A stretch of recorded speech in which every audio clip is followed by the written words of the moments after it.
السلام علیکم۔ حدیث فور یو کی طرف سے آج میں آپ کو رسول اللہ صلی اللہ علیہ وآلہ وسلم کا ایک بہت ہی پیارا اور خوبصورت فرمان سناؤں گا۔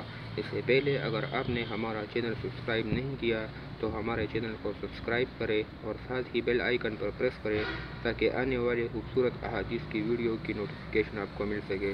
تو چلے ویڈیو کو شروع کرتے ہیں۔ بسم اللہ الرحمن الرحیم۔ کیا نبی اکرم صلی اللہ علیہ وآلہ وسلم سفر میں روزہ رکھتے تھے؟ حضرت عبداللہ بن عباس رضی اللہ تعالیٰ عنہ کہتے ہیں کہ نبی اکرم صلی اللہ علیہ وآلہ وسلم مدینہ سے مکہ کے لیے نکلے، یہاں تک کہ مقام عصفان پر پہنچے۔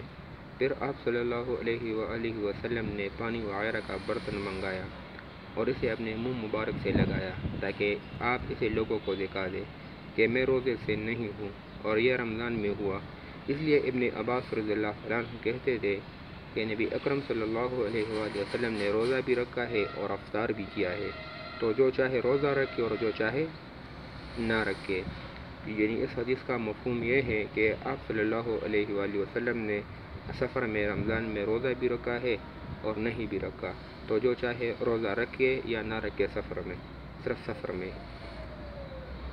اگر آپ کو یہ حدیث پسند آئی ہو تو ہمارے چینل کو سبسکرائب کریں اور ویڈیو کو لائک کریں۔